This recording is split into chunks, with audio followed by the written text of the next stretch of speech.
மார்வெல்ல இருந்து அப்டேட் கொடுத்து ரொம்ப நாள் ஆச்சுல. நிறைய குட்டி குட்டியான அப்டேட் இன்னைக்கு இந்த வீடியோல இருக்கு, வாங்க பார்க்கலாம். அவெஞ்சர்ஸ் டூம்ஸ்டேவோட ஷூட்டிங் எல்லாம் முடிச்சு ரா ஃபுட்டேஜ பார்த்த டீமுக்கு என்ன தோணுச்சுன்னா, இல்லையே ஏதோ சாட்டிஸ்பாக்சன் மிஸ் ஆகுதே அப்படின்னு ஃபீல் பண்ணிட்டு இப்போ ரீஷூட் பண்ணிட்டு இருக்காங்க. இது ஒன்னும் அவங்களுக்கு புதுசு கிடையாது, எப்பவுமே பண்ற ஒரு வேலை தான். இதே மாதிரி ஒரு ரீஷூட்டை தான் ஸ்பைடர்மேன் பிராண்ட் நியூ டேலயும் பண்ணிட்டு இருக்காங்க. சரி, டூம்ஸ்டே கூட பரவாயில்ல, நிறைய டைம் இருக்கு, டிசம்பர் மாசம் வரைக்கும் டைம் இருக்கிறதுனால அவங்க ரீஷூட் பண்றதுல ஒரு நியாயம் இருக்கு. ஆனா ஸ்பைடர்மேன் பிராண்ட் நியூ டேவோட ரிலீஸ் டேட் ஜூலை 31 சொல்லிருக்காங்க. ரொம்பவே ஷார்ட் பீரியட் தான் இருக்கு. ஜூலை மாசம் ரிலீஸ் ஆக போற படத்துக்கு அட்லீஸ்ட் ட்ரெய்லராவது ரிலீஸ் பண்ணுங்கப்பா அப்படின்னு எக்ஸ்பெக்ட் பண்ணதுக்கு ஏத்த மாதிரி ஒரு அப்டேட் கொடுத்திருக்காங்க. February 8 சூப்பர் பவுல் அப்ப ஒரு ட்ரெய்லர் ரிலீஸ் ஆகும் அப்படின்னு ஸ்பைடர்மேன் சைடுல இருந்து சொல்லிருக்காங்க. அடுத்த அப்டேட் என்னன்னு பாத்தீங்கன்னா, அவெஞ்சர்ஸ் டூம்ஸ்டேவை முடிச்சதுக்கு அப்புறமா சீக்ரெட் வார்ஸ் ஸ்டார்ட் பண்ணி ஃபுல் ஸ்விங்ல வொர்க் பண்ணலாம் அப்படின்ற மாதிரி தான் பேசிட்டு இருந்தாங்க. அட் பிரசன்ட் பாத்தீங்கன்னா சீக்ரெட் வார்ஸ்க்கான ப்ரீ ப்ரொடக்ஷன் வொர்க் எல்லாம் போயிட்டு இருக்கு. போற போக்க பார்த்தா சீக்ரெட் வார்ஸ் 2 பார்ட்டா தான் எடுக்கணும் அப்படின்னு முடிவு பண்ணிருக்காங்க. அதுக்கு காரணம் என்ன அப்படின்னு பாத்தீங்கன்னா, ஆல்ரெடி அவெஞ்சர்ஸ் டூம்ஸ்டேவே அதோட ரன் டைம் வந்து கிட்டத்தட்ட 3 மணி நேரம் 21 நிமிஷம் அப்படின்னு சொல்லிருக்காங்க.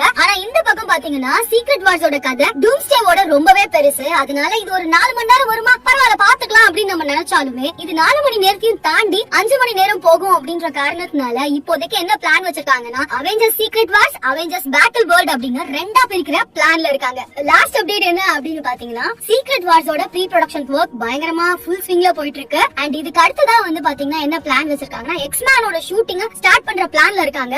எக்ஸ்மேனோட ஸ்கிரிப்ட் கம்ப்ளீட் ஆகி அதுக்கான காஸ்டிங் வரைக்கும் முடிச்சு வச்சிருக்காங்க. பட் டில் நவ எந்த ஒரு அபிஷியல் அப்டேட்டும் அத பத்தி வரவே இல்ல. சோ இதே மாதிரி நிறைய அப்டேட்ஸ் மார்வெல்ல உங்களுக்காக வெயிட்டிங்ல இருக்கு. அதெல்லாம் தெரிஞ்சுக்கணும்னா நீங்க மறக்காம சேனலை ஃபாலோ பண்ணிட்டு சப்ஸ்கிரைப் பண்ணிக்கோங்க.